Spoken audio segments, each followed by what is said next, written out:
지난 시간에 우리가 이제 자산 중에서 비유동 자산을 지난 시간에 들어갔어요. 어제 그러니까. 그래서 비유동 자산은 네 가지로 구분을 하죠. 투자 자산, 유형 자산, 무형 자산, 기타 비유동 자산 이렇게 네 가지로 구분을 하는 거 꼭 알아야 되죠. 그 중에서 투자 자산은 계정 과목 정도만 알면 된다 이렇게 하고 넘어갔고요.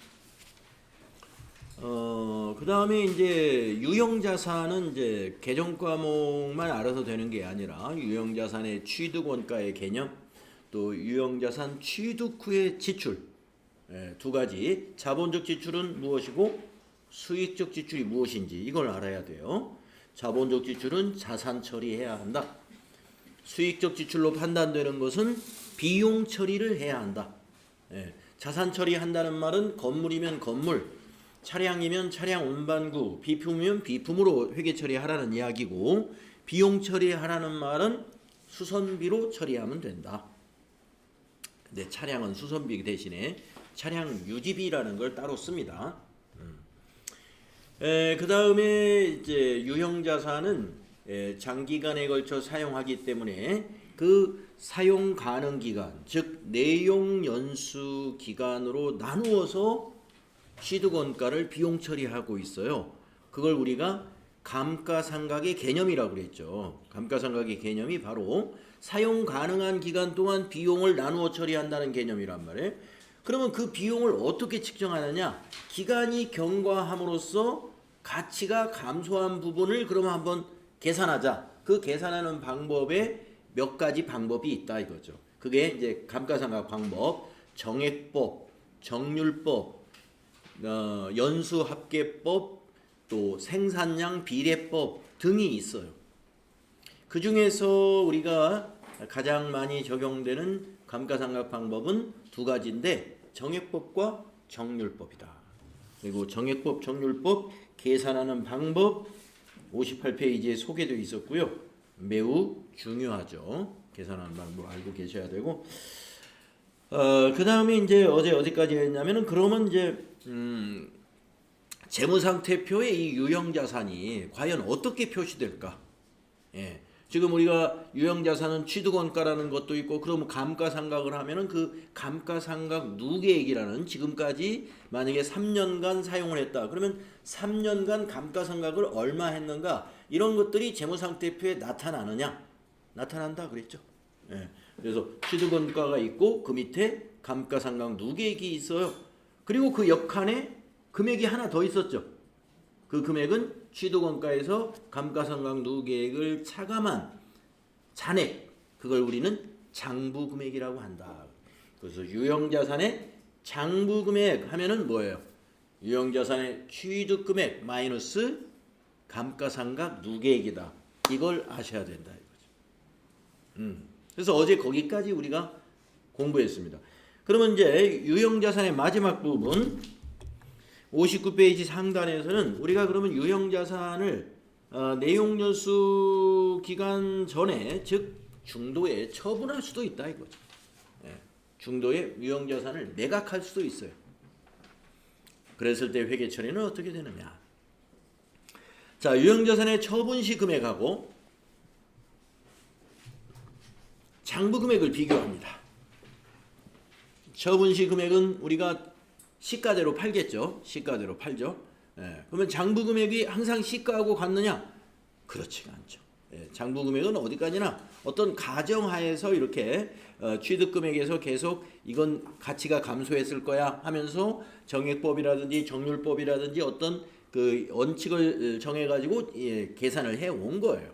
그래서 장부금액과 처분금액은 항상 같을 수가 없습니다. 대부분 틀리죠.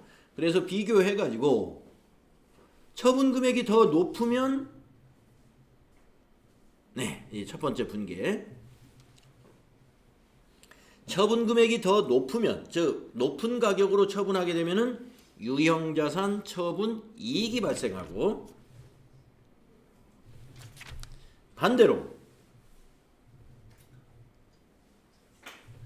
처분금액이 낮으면, 무엇보다요? 장부금액보다 장부 금액하고 처분 금액을 비교하는 거예요. 그래서 비교해 가지고 처분 금액이 낮다. 장부 금액보다 낮은 가격으로 처분하게 됐다. 그러면 유형자산 처분 손실이 발생한다. 그래서 유형자산 처분 시 분기에는요, 유형자산 처분 손익이 나오게 되어 있습니다. 유형자산 처분 손익이라고 하는 것은 손실과 이익을 통합해서 표현하는 용어예요. 그래서 개정과목에서는 유형자산 처분 손익 하면은 유형자산 처분 이익과 유형자산 처분 손실로 나누어집니다. 자, 나머지 개정과목을 보면은 첫 번째 그 이익이 났을 때를 보면은요, 자, 유형자산의 취득원가 한번 예를 들어보겠습니다. 유형자산 차량 운반구라고 한번 생각을 해볼까요? 차량 운반구. 자, 차량을 3천만 원짜리를 샀었어요. 차량 운반구라고 이걸 한번 살짝 고쳐볼게요. 자, 3천만 원에 취득한 차량 운반구를 오늘 처분했습니다. 그러면 3천만 원 이제 장부금액에서 감소시켜야 되죠? 여러분 자산의 감소는 대변이잖아요. 그러니까 대변의 차량 운반구 3천만 원 하면 어떻게 될까요? 취득금액 사라졌죠? 처분했으니까 정리해야 되잖아요. 자, 그 다음에 감가상각 누계액. 자, 감가상각 누계액이 지금 남아 있어요. 처분하는 날까지. 이것도 정리해야죠. 처분해 버렸으니까. 자, 지금까지 차량을 우리가 3년간 사용하면서 1년에 500만 원씩 감가상각을 했었어요. 1년에 500만 원씩. 그래가지고 3번 했으니까 1,500만 원 감가상각을 했네요. 이렇게 감가상각 누계액을 정리할 때는 차변에다 정리하게 되죠. 왜 그러죠? 항상 정리는 반대쪽에 하는 거니까. 네, 어제 여러분들 감가상각 분계 보셨죠? 대변이 감가상각 누계액, 차변은 감가상각비. 감가상각비는 당기의 손익에 반영되고 없어지는 거예요. 그러나 이 감가상각 누계액하고 요 취득원가 이거는 어떻게 돼요? 처분할 때까지 계속 남아있는 겁니다. 그래서 처분하는 날 이렇게 정리가 됩니다. 자, 이 차를 얼마에 팔았느냐 하면은요, 2천만 원에 팔았어요. 네, 차량을 3년밖에 사용을 안 했기 때문에 중고값 시세가 아주 좋아가지고 3천에 산 트럭을 3년간 운행을 하고 처분했더니 2천만 원 받더라 이거예요. 그러면 현금으로 2천만 원 받았어요. 이 이야기예요. 차변에 현금 2천만 원 들어왔다. 이 2천만 원이 처분 금액이고 장부 금액은 1,500이에요. 그러니까 500만 원을 더 받고 판매한 거죠. 취득 금액보다 장부 금액보다. 그래서 유형자산 처분이익 여기가 500만 원이 된다 이겁니다.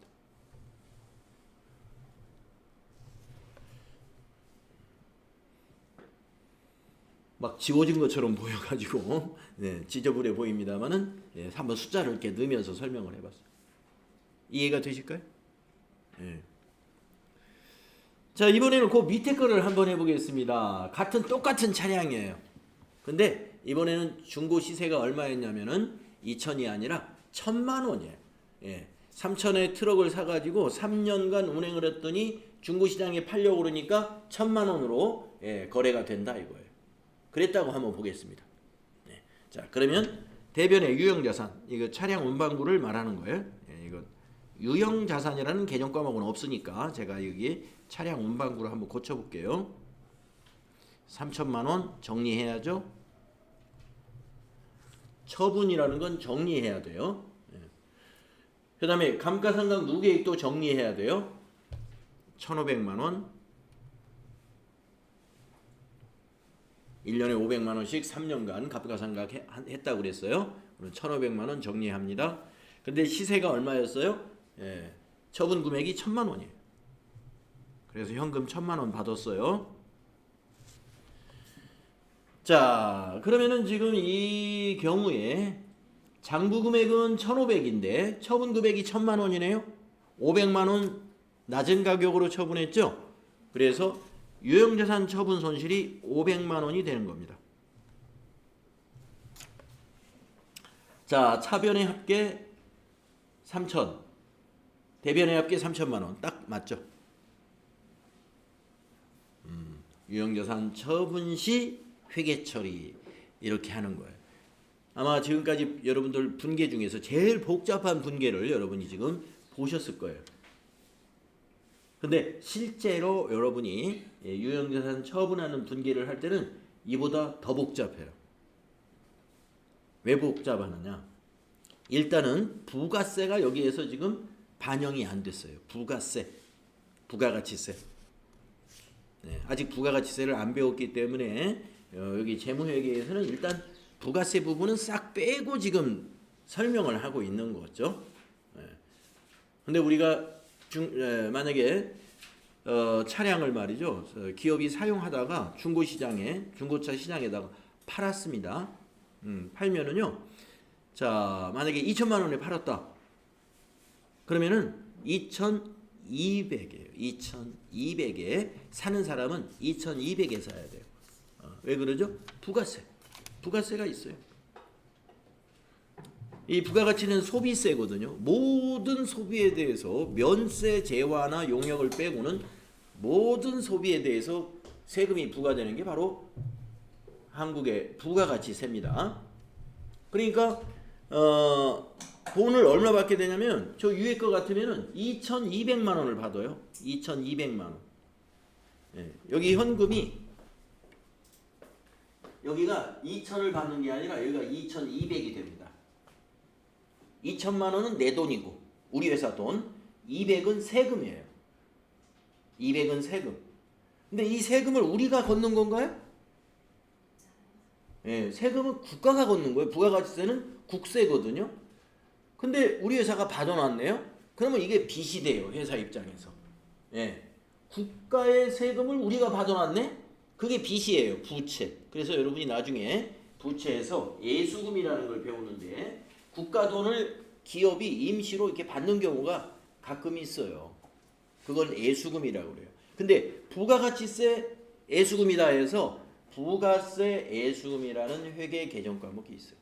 그래서 나중에 이제 실제로 여러분이 분계할 때는 대변에 부가세 예수금 200만 원 그리고 여기에 현금이 2,200만 원으로 기록이 된다 이런 얘기죠. 마찬가지로 자 밑에 경우에도 부가세가 무조건 있어요. 그러면 현금 얼마 받았어요? 1,100만 원. 왜 항상 10%씩 붙는지 아시죠? 부가가치세는요 단일세율, 공급가액의 10%가 부과되는 세금입니다. 그래서 우리 회사가 1,100만 원을 받습니다. 우리 차 사간. 만약에 중고업체 사장이 사갔다. 그러면 그 사장이 100만 원 부담해야 되고 만약에 무슨 거래처에서 사갔다. 그러면 그 거래처가 세금을 부담하게 되죠. 그러면 1,100만 원 받았어요. 그러면 대변에 100만 원을 뭐라고 기록해요? 부가세 예수금이라고 기록한다. 부가세는 우리의 수익이 아니에요. 기업에. 그러니까 부가세를 미리 받았다. 그거는 부채다. 이거 부채. 부채다. 네, 그래서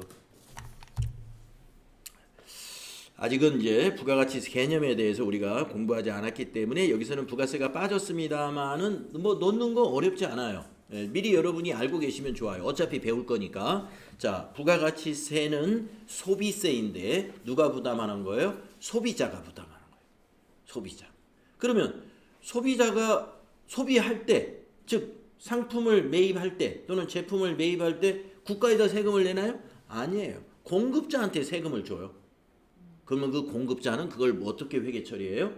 부채로 회계 처리한다. 그 부채가 부가세 예수금이다. 부가세 예수금. 네, 그렇게 알고 계시면 됩니다. 자, 유형자산 처분 시 분계. 지금까지 분계 연습한 것 중에서 가장 복잡하게 아마 느꼈을 텐데요. 정리가 되셔야 돼요. 이 시험 이거는 한 문제 나옵니다. FAT 1급 시험에서 유형자산 처분 문제는 뭐 이번 달에 안 나왔으면 그 다음 달에는 꼭 내는 아주 단골 FAT 1급의 단골 실기 문제로. 그러니까 이론 문제로도 유형자산 문제는 이론으로도 뭐 많이 나오겠지만 나올 확률이 높지만 특히 전표 입력 문제로 부가세에서 자주 나온다. 알고 계시고 이 정리하는 분께 자 정리를 어떻게 해야 돼요? 유형자산 매각했다. 그러면 취득금액 대변에다 정리해버리고 감가상각 누계 차변에다 정리를 먼저 한다 이거예요. 그리고 얼마 받았냐? 얼마. 즉 처분금액 차변에다 정리해야죠. 현금으로 받았으면 지금처럼 차변의 현금. 통장으로 이체 받았어요. 그러면 차변의 보통예금. 그쵸? 그런 거고. 그 다음에 부가세는 뭘로 정리해야 돼요? 부채예요. 예, 그래서 대변에 부가세 예수금이라고 적어두면 돼요. 그러면 끝나는 거예요. 그렇게 정리하는 거. 유형자산 처분 시 취득금액 정리시키고 감가상각 누계액 정리시키고 그 다음에 얼마 받았지 세금 포함해서 받은 거 차변에 입력하고 현금으로 받았으면 현금이요 통장으로 받았으면 보통예금이요 외상으로 팔았으면 미수금. 앞에서 당좌 자산에서 여러분 미수금이라는 개념 과목 공부했죠? 상품 외의 자산을 외상으로 매각했을 때 미수금이다. 이거 우리 배웠어요. 당좌 자산에서. 그래서 만약에 이 차를 외상으로 일단 팔았다. 그러면 현금이 아니라 미수금이 되는 거죠. 미수금. 네. 이 분계 굉장히 중요합니다. 꼭 잘 정리하시고 이렇게 해서 우리가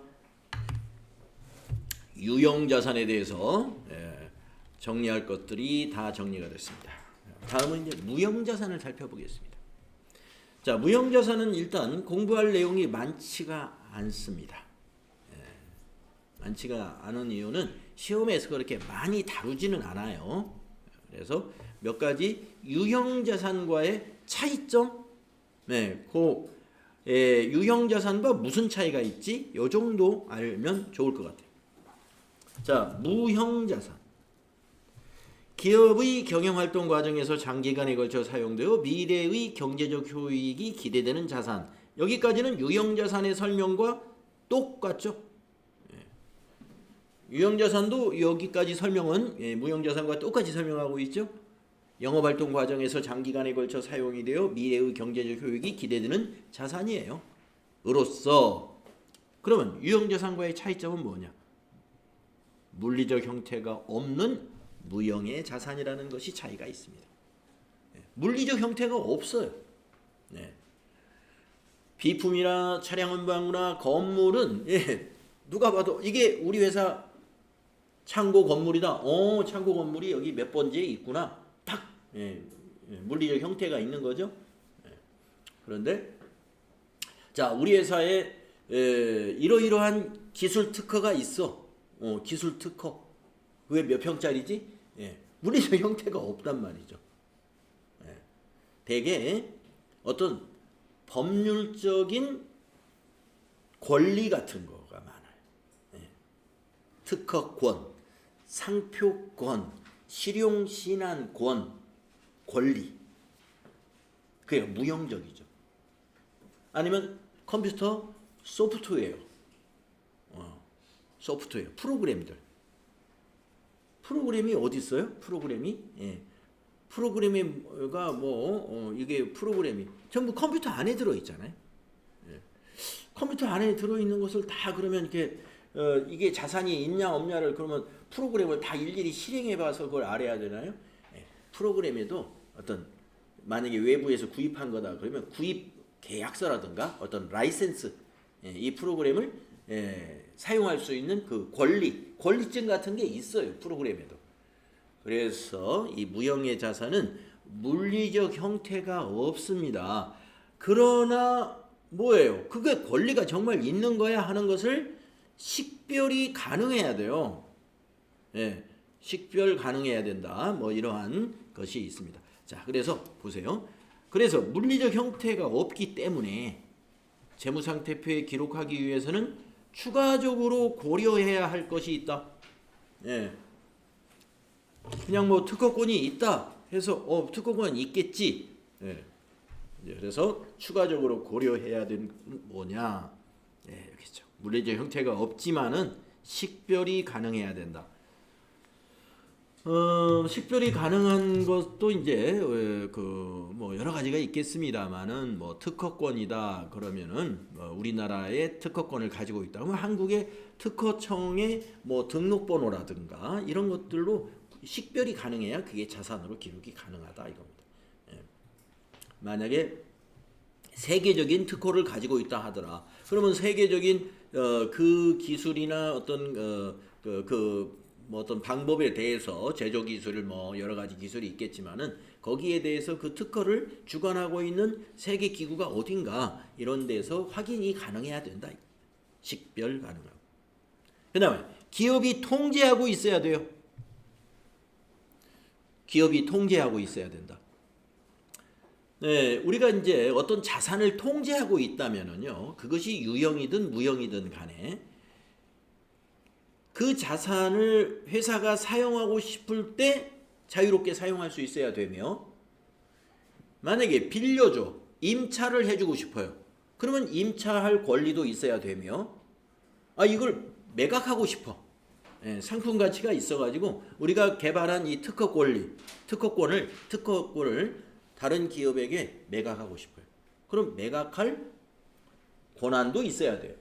이런 것 등을 우리는 그 기업이 통제하고 있다라고 말할 수 있습니다. 사용할 수 있는 권한, 임차할 수 있는 권한, 매도할 수 있는 권한, 이런 것 등을 말하는 거예요. 그리고 미래 경제적 효익이 있어야 돼요. 미래 경제적 효익. 그 특허권이 회사의 영업활동에 뭔가 기대가 돼야 된다. 효익에 기대가 있어야 된다. 이 말입니다. 우리 회사 영업활동에 아무 기대가 안 되는 특허권을 가지고 있다. 그거는 무형자산으로서 회사의 재무상태표에 표시할 수 없다. 이런 말이 되는 거죠. 회사의 영업활동과 관련이 있는 특허권이어야 된다. 이런. 자, 그래서 무형자산에서 다른 건 다 유형자산과 똑같은데 물리적 형태가 없다 하는 거하고 추가적인 고려사항이 좀 필요하다. 식별 가능성, 기업이 통제하고 있느냐 하는 것을 확인한다는 것이죠.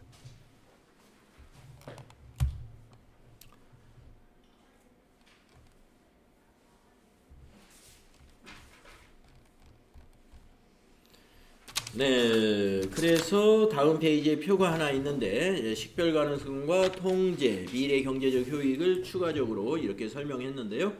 제가 설명드린 내용을 기억하시면 되겠습니다. 무형자산의 종류 해가지고요. 개정 과목이 5가지인가요? 나옵니다. 이 개정 과목 기억 좀 해주세요.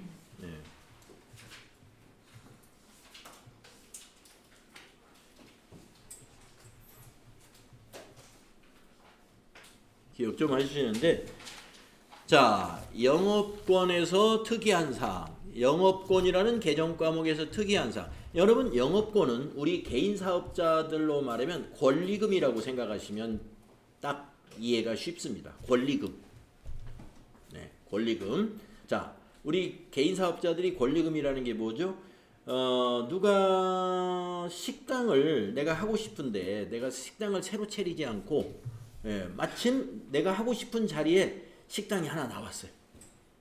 그걸 매각한다고 그래가지고 부동산을 통해서 식당을 딱 가봤습니다. 가봤더니 거기 주방 장비 또 홀의 장비 뭐 이런 게 이렇게 계산기를 딱 두들겨 봤더니 3천만 원이 나왔다고 봐요. 그리고 보증금이 얼마인가 봤더니 1억 원이에요. 계약서를 보니까. 자, 그래서 1억 3천만 원에 그럼 사겠습니다. 했더니 주인이 그렇게는 안 판다는 거예요. 그러면 얼마?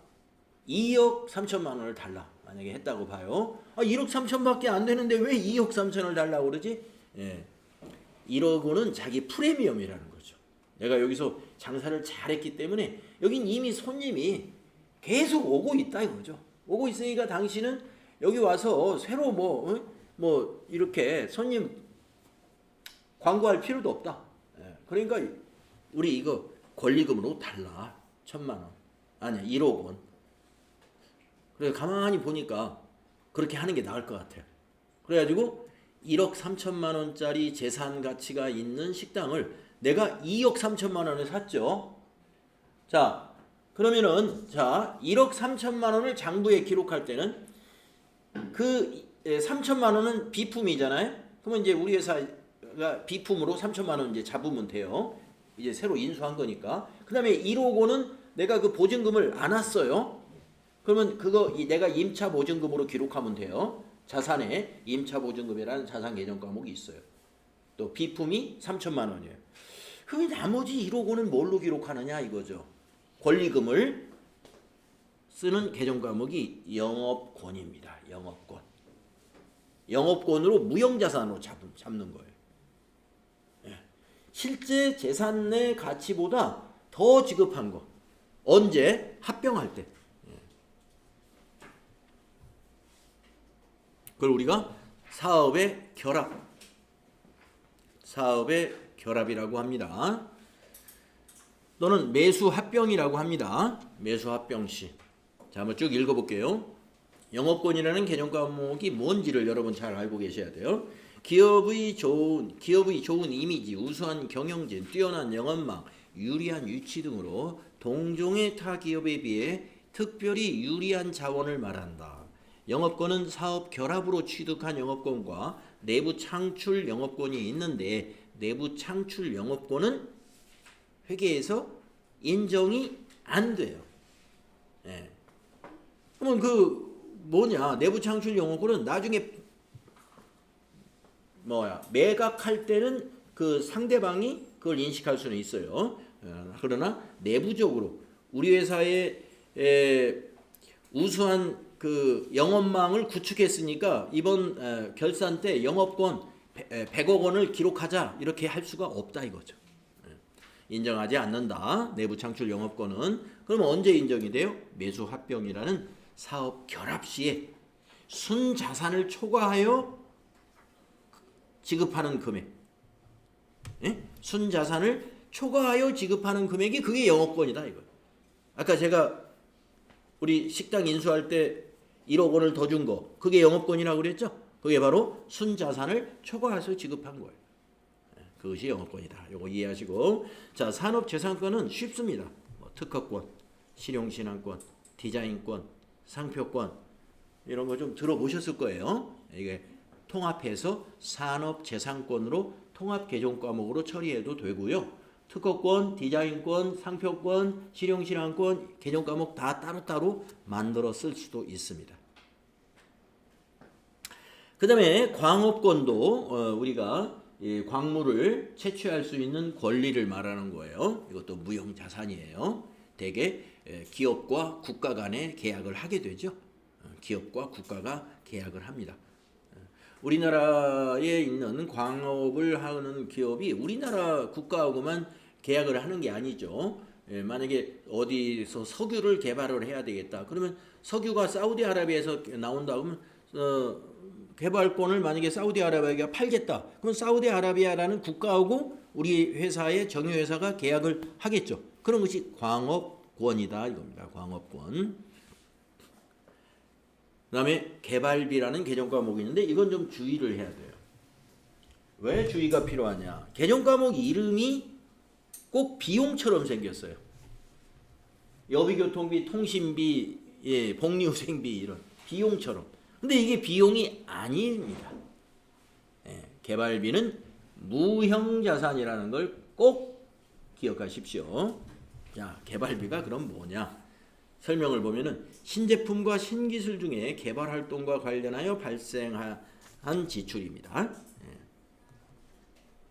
한마디로 말하면 개발 활동과 관련해서 발생한 지출이에요. 개발 활동. 무슨 개발이요? 신제품, 신기술.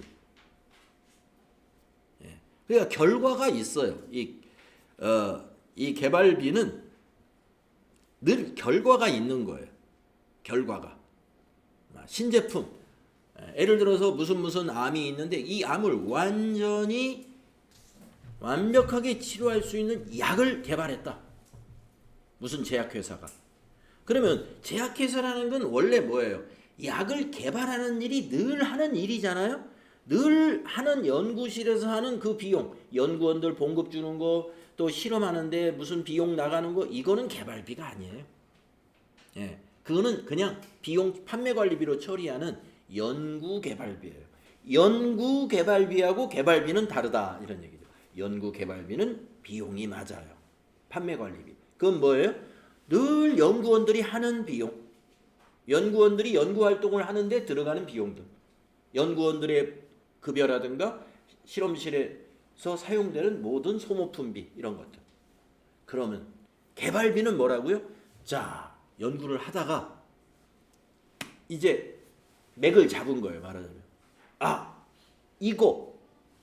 이거다라고 이제 보고를 해가지고 경영진에다 보고해서 이 약은 암 치료 가능성이 매우 높다.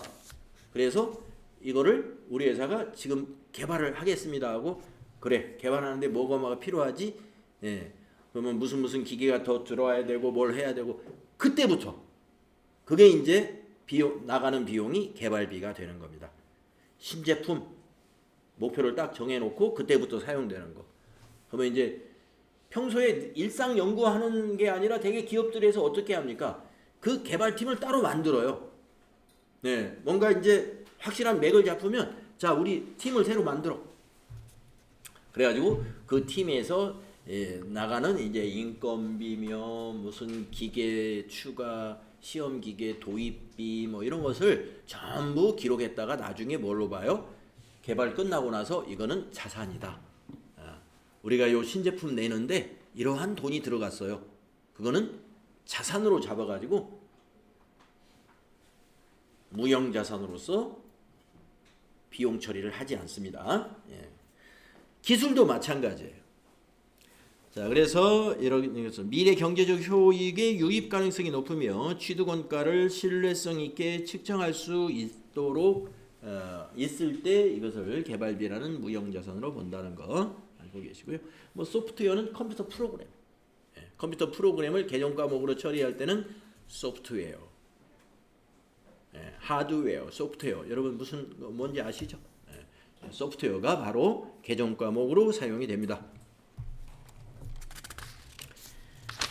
자, 다음 페이지 보시면은 끝났나요? 그렇죠. 다음 페이지 있죠. 그러면은 무형자산은 어떻게 상각을 하느냐?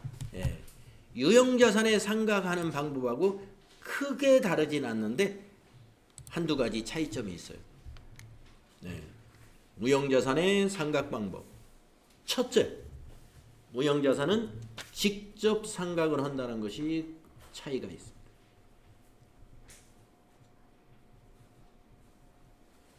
직접 상각을 한다. 자, 내용을 쭉 읽어볼게요.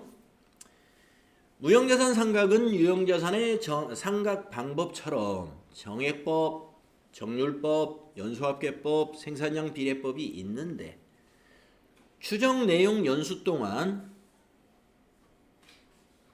내용 연수 말하는 거예요. 추정하는 내용 연수 동안 체계적인 방법을 사용하기 곤란한 경우에는 정액법을 사용한다.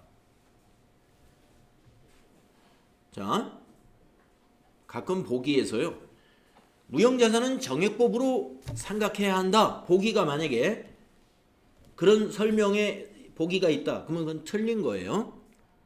무형자산은 정액법으로 상각하여야 한다 하면 틀렸고, 어떻게 설명하면 맞아요? 무형자산은 체계적인 사용 방법을 체계적인 감가상각 방법을 사용하기 곤란한 경우에 정액법으로 한다. 이렇게.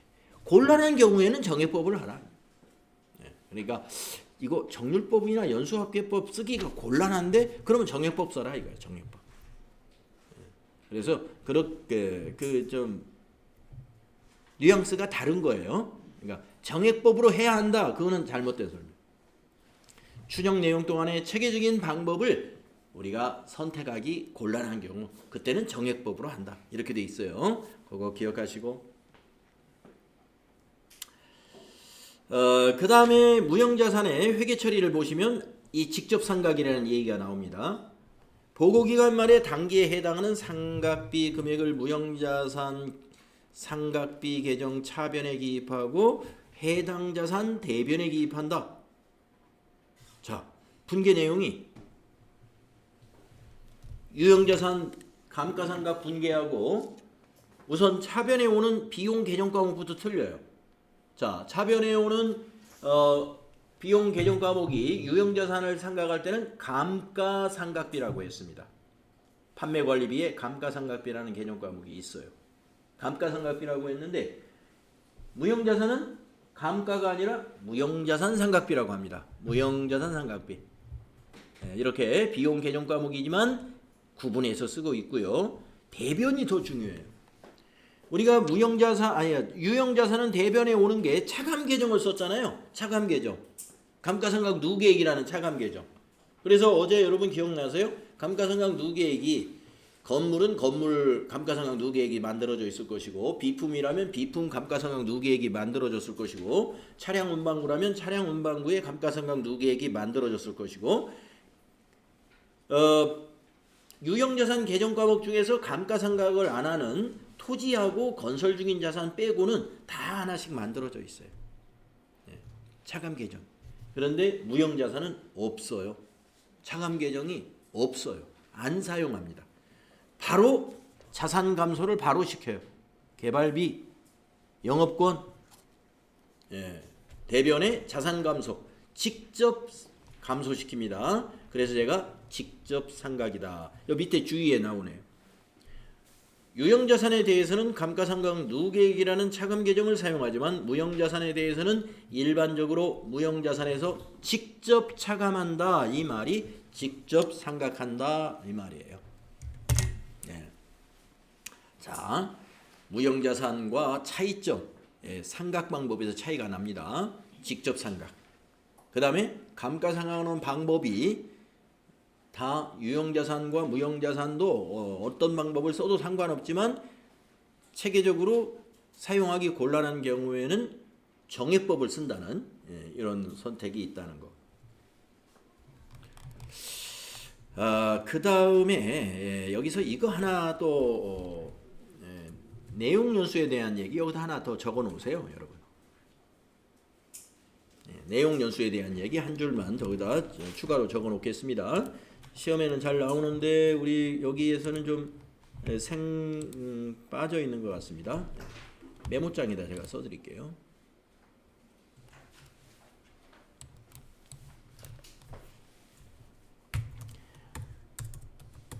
무형자산의 상각 기간은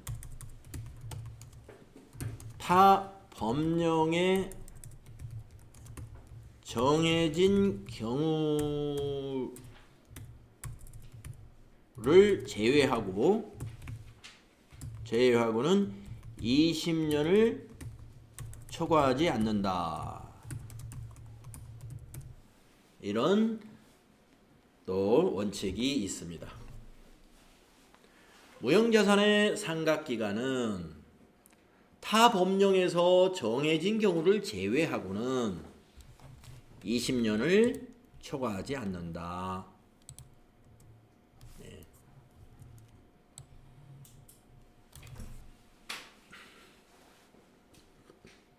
법령에 정해져 있으면 그냥 그게 따르면 돼요. 근데 법률에 정해져 있는 상각기간이 아닌 것은 20년을 넘을 수 없다. 20년 안에 다 상각을 하는 게 원칙이다. 이런 얘기. 그렇지만 유형자산에는 그런 규정이 없어요. 뭐 건물 같은 경우에 내가 뭐 30년으로 하려면 30년으로 회사가 30년간 사용 가능할 것으로 예상된다. 그러면 30년으로 해도 돼요. 그러나 무형자산은 20년을 초과할 수 없다. 이런 기준이 있다는 것도 함께 알아주시기 바랍니다. 자, 이제 기타 비유동자산은 계정 과목만 소개를 했어요. 기타 비유동자산, 임차 보증금, 이거 기타 비유동자산이죠. 아까 제가 사장 이제 회사를 아까 식당 얘기했죠. 1억 원 보증금을 임차 보증금으로 기록한다 그랬죠. 임차 보증금이 바로 그겁니다. 임대차 계약에 의해서 월세를 지급하는 조건으로 타인의 부동산 사용을 계약하고 임차인이 임대인에게 지급하는 보증금을 말한다. 임차 보증금은 계약 기간이 만료되면 다시 상환 받는다. 우리가 받을 거니까 자산인 거예요. 임차인이 자산으로 잡는 거, 보증금을 임차 보증금으로 자산 정리합니다. 기타 비유동 자산이에요. 그러면 하나 저 물어볼게요. 네.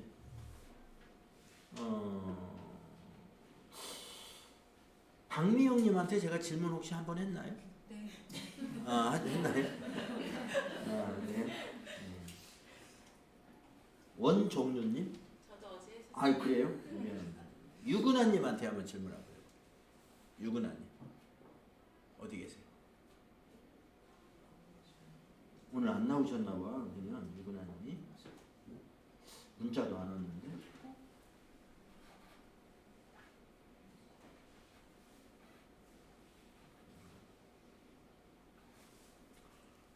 유근아님이 오늘 안 나오셨군요. 네, 알겠습니다. 이햇님. 네. 제가 뭘 물어보고 싶냐면요. 임차 보증금의 짝꿍 계정 과목을 한번 물어보고 싶어요. 짝꿍 계정 과목. 뭐냐면은 옛날에 우리가 매출 채권 배울 때 외상 매출금의 짝꿍이 외상 매입금이 있다고 그랬거든요. 그 상대방. 예.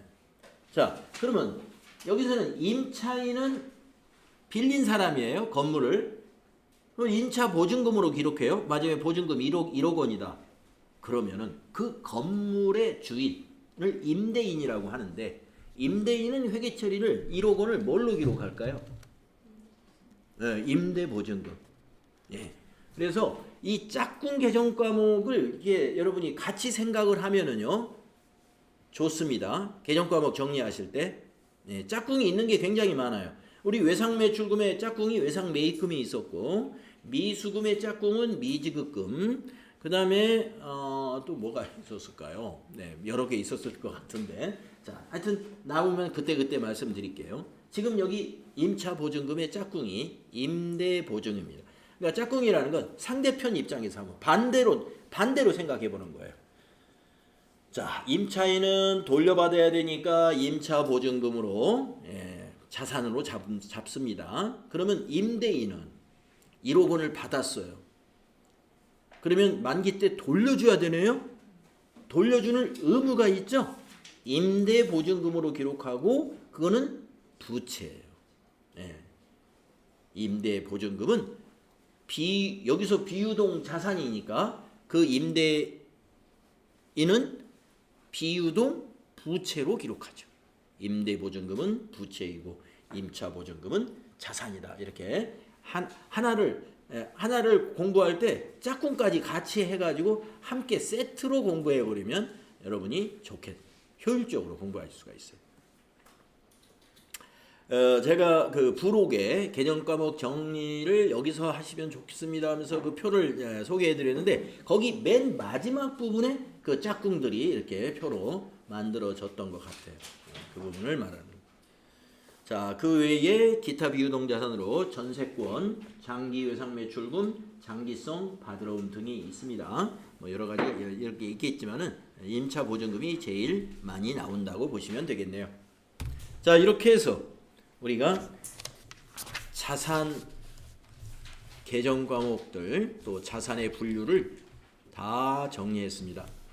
그래서 재무상태표의 자산 부분 1. 유동자산 2. 비유동자산으로 나누어가지고 유동자산은 당좌자산과 재고자산으로 나누어지며 비유동자산은 투자, 유형, 무형, 기타 비유동자산으로 구분돼서 다 정리가 끝났습니다.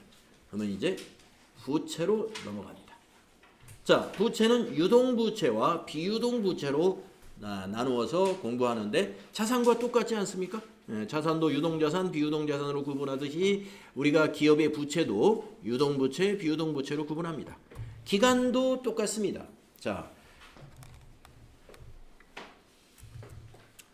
부채는 유동부채와 비유동부채로 분류하는데 유동부채라는 것은 결산일로부터 상환기간이 1년 이내에 도래하는 단기부채를 유동부채로 구분합니다. 결산일로부터. 그래서 이제 부채는 말이죠. 충실하게 표현하기 위해서 결산 시점에서 우리가 1년 내에 작년에는 1년 내에 갚아야 될 부채가 아닌데 이번 결산 때는 1년 내에 갚아야 되는 부채로 이 기간이 다가오는 거 있죠? 기간이 다가오는 거. 그거를 바꿔서 비유동 부채를 유동 부채로 바꾸는 그런 결산 정리 분계도 우리가 그때 하는 거예요. 왜냐하면은 유동 비유동의 판단은 결산일 기준으로 항상 판단을 하거든요. 우리가 재무제표를 결산일 기준으로 만들지 않습니까? 그렇기 때문에 무슨 얘기냐면 이래요. 우리가 농협에서 3년 만기로 5천만 원을 우리 회사에서 돈을 빌렸다고 보겠습니다. 그러면 25년도에 빌렸으면 25년도에는 비유동 부채예요. 장기 차입금이 되는 거죠. 그러니까 이번 결산 때 25년 12월 31일 시점에 보더라도 3년 후예요. 만약에 4월 달에 3년짜리 차입을 했다. 그러면 25년, 26년, 27년, 28년 4월 1일 날 상환을 하면 되거든요. 28년. 그러면 25년 12월 31일 시점에서 봐도 1년 이후에 갚으면 돼요. 그러니까 그때도 장기 차입금이에요. 그러면 이제 1년 지났다고 볼까요? 26년도 12월 31일. 26년도 결산일 시점에서 한번 봐요. 그래도 28년도에 갚아야 되니까 아직도 장기 차입금이에요. 그러면 또 1년이 지났어요. 이제 27년 12월 31일 결산 때 시점에서 한번 생각해 볼까요? 이제 갚아야 될 달이 3달밖에 안 남았어요. 왜냐? 28년 4월 1일 날 갚아야 되거든요. 그러면 27년 12월 31일 결산일 기준으로 봐서는 이제 장기 차입금이 아니라는 거죠. 왜냐? 1년 내에 갚아야 되니까 비유동 부채가 아니라 유동 부채예요. 그래서 계정 과목을 이 27년 12월 31일 결산할 때는 계정 과목을 바꿔줍니다. 이런 것을 우리가 결산 때 해주는 거예요. 자, 유동부채 결산일로부터 상환기한이 1년 이내에 도래하는 것을 전부 유동부채로 표시해서 보고합니다. 자, 그러면 유동부채부터 공부하는데 매입채무 알아보겠습니다. 매입채무. 매입채무는 매출채권의 상대적인 계정입니다. 매출채권 하면 여러분 계정과목 2개였어요. 매출채권 계정과목 2개였습니다. 전인실님, 응? 앞에 계시군요. 매출채권이 계정과목 2개였는데 뭐였는지 말씀할 수 있나요? 매출채권 계정과목이 딱 2개였는데요.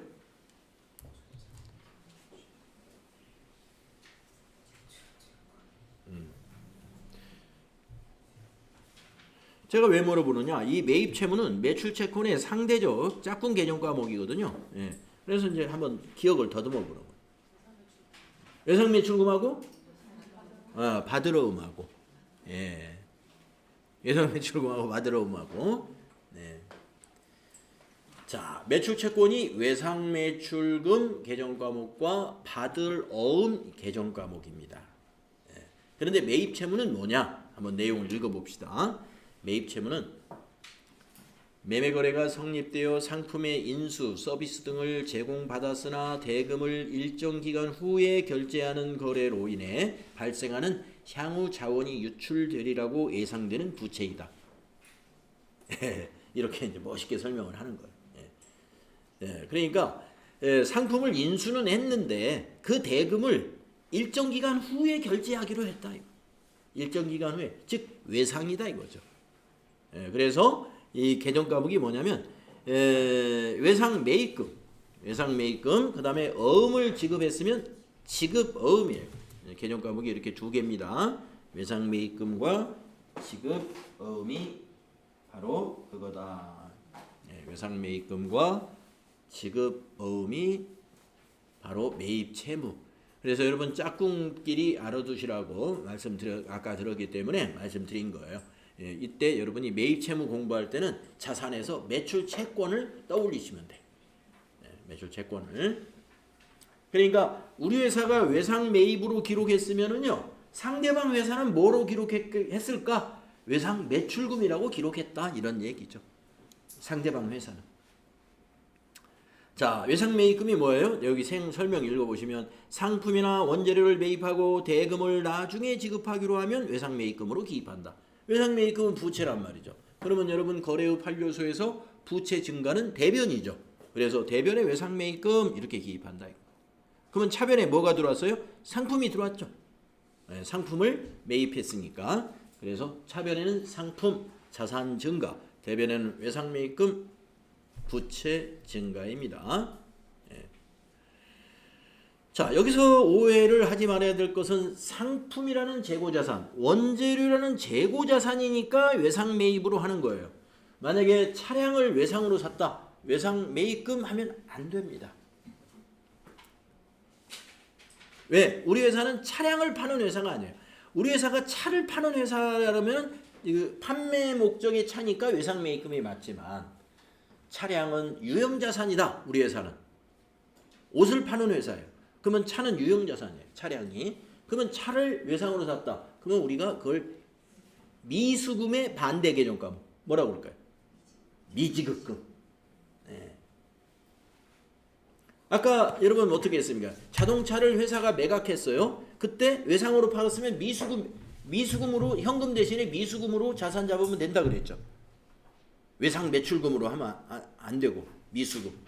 예, 그렇듯이 지금도 상품을 외상으로 샀으니까 외상 매입금인데 차량을 외상으로 샀다.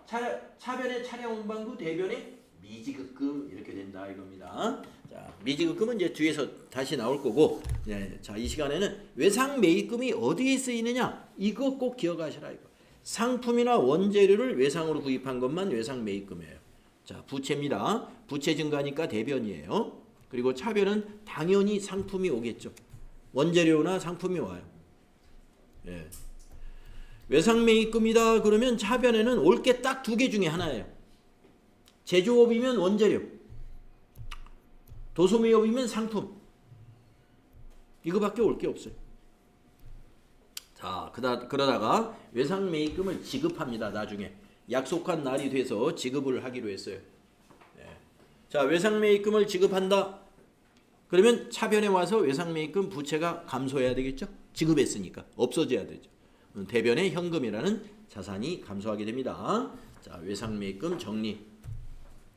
다음에 이제 지급어음. 이것도 어음이기 때문에 받으러음보다는 복잡하지는 않아요. 하지만 지급어음은 어음이니까 약간 이제 어음에 관련된 관리가 필요하게 되죠.